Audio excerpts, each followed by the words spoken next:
Hey everyone, welcome in. Welcome to my sewing room. So I am really excited to welcome you in and do a tour of my sewing room.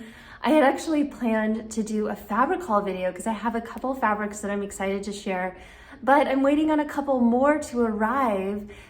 We actually have a shipping or a trucker strike going on.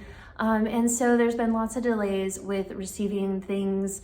And so I think my fabric is somehow stuck and a little bit slow to arrive. So instead I thought that I would do this tour of my sewing room that I've been wanting to do for a long, long time. So I'm so excited to show you around.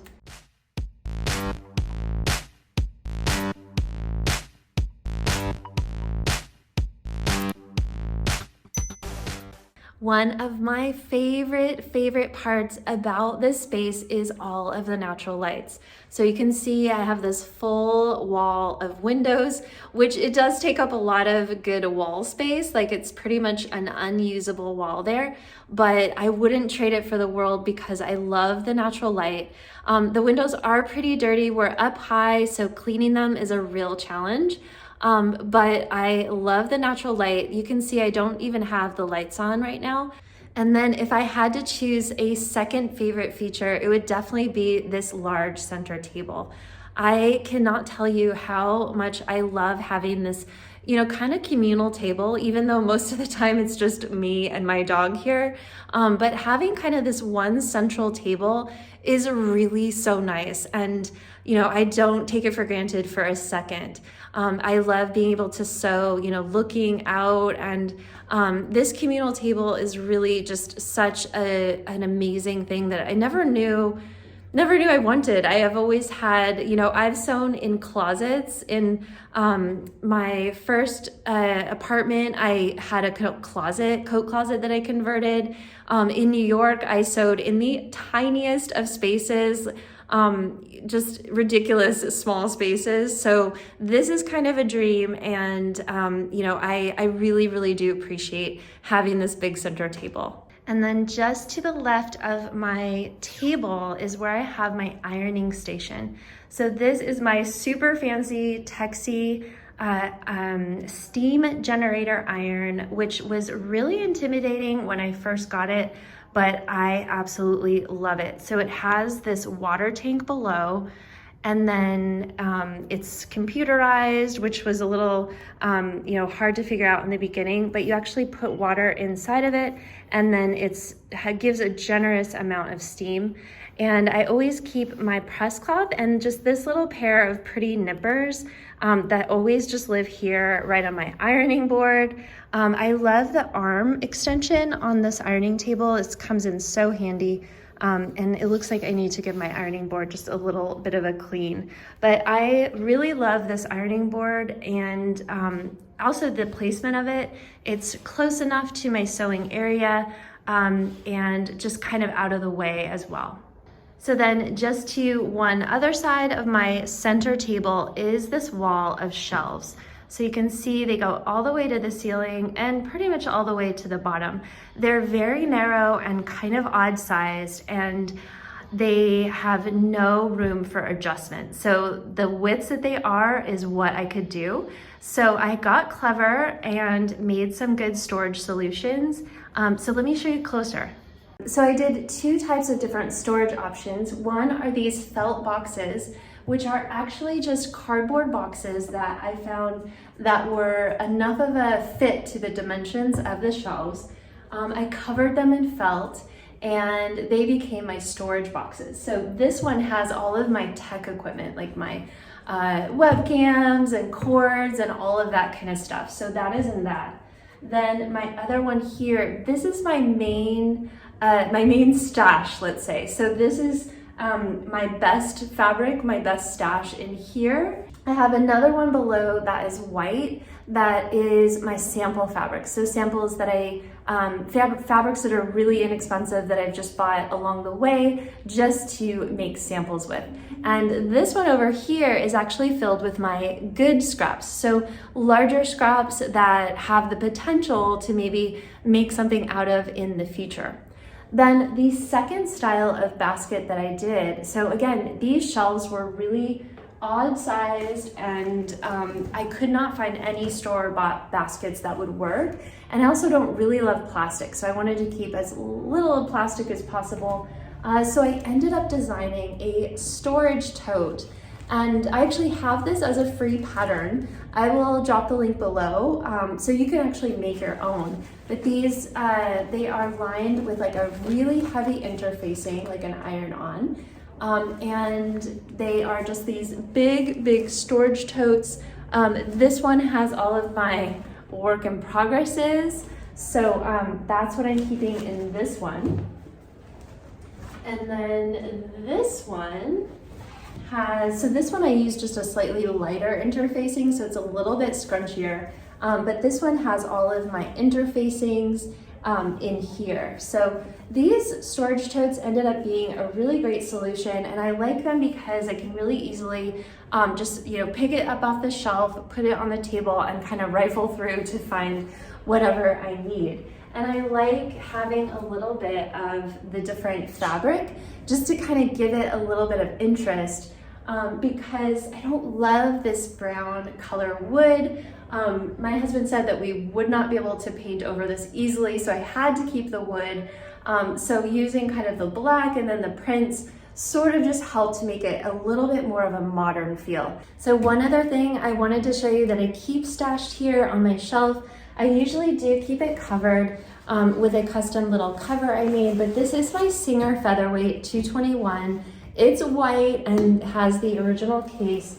This is something really special that my mom gave me, and I absolutely love it. I pull it out sometimes when I'm doing some nice slow sewing, and so that has its own special place on the shelf right here. Then in the center here is where I hung two of these fabric covered pegboards. So I had this specific place right between the two shelves, and I love these pegboards here because one, you can see I'm hanging different inspiration pieces as well as patterns that I'm working on, so that I can have them really easy just to grab, and you know, as I'm working on a pattern, if I need to go back and refer to it, I just always have them there, and it's a really handy way to kind of keep the patterns out of the way, but at easy access. And then for my other patterns, I use just a simple basket that I got from IKEA, and I roll up my patterns and label them and keep them all right in this basket. So this little table behind me, I had intended to put on Facebook Marketplace, but never really got around to it. And now it just sort of ends up being like a counter space where things sort of land. So I've kind of just accepted that it's going to be there, even though it is not, it's sort of in the way a little bit, but it's there. And normally what I keep there are, like, now I have magazines, I have this little plant, and then fabric that I'm going to be working on soon. So this is sort of my simmer pile, as I like to call it. So fabrics that I'm really working on, dreaming with, and figuring out what I'm going to do with them. So let me show you what I have on this side of my shelf. So the first two plastic, the first one is all of the accessories for my sewing machines and my serger. So I just keep them all in one place with the manuals and everything, so I know that everything is always in one place. And below that is just like some random craft supplies that, you know, pom-poms and random things. And then this is all of my good scraps that have the potential to be made into something someday. And then if you follow me for a while, you probably know I'm a pretty basic sewist when it comes to like all the gadgets and stuff. So I just keep most of my little notions and things in this little tackle box, which is like easy. I can see everything, and really easy to grab, like a, you know, a marking pen or my special scissors or elastics and that sort of thing. Then below that here, I have these two baskets that I actually made as well. The first one here has all of my my vintage patterns. This is a small portion of my actual vintage patterns. I love vintage patterns, but I love to keep some of them here. And then in the other basket is all of my laces, trims, elastics, everything I use when I do lingerie sewing. So I just kind of keep everything organized in these baskets. And these I actually custom made as well. I took the measurements of this little odd cranny space and used that same heavy interfacing that I used on the other baskets, and just created these kind of square baskets with a little fold over trim that helps keep them a little bit more stable. And yeah, those just became kind of a nice storage option. And because I could customize the size, it's really nice. I can keep both of them here. And yeah, those just ended up being a really great thing. And then just below that is where I have all of my scraps. So I save every single little scrap because once I get, kind of an overflowing stash, I whip up a bunch, maybe 8 or 10 dog beds, and I bring them to the homeless shelter here. They love these dog beds and they're always in need. So I really hold on to my scraps and do that every couple of months. So one of the things you'll notice about this space is I have these 2 large columns in either corner. You can see here. So they're a little bit annoying because this whole space is kind of wasted space. It's like a whole corner and a wall that literally I just can't really do anything with.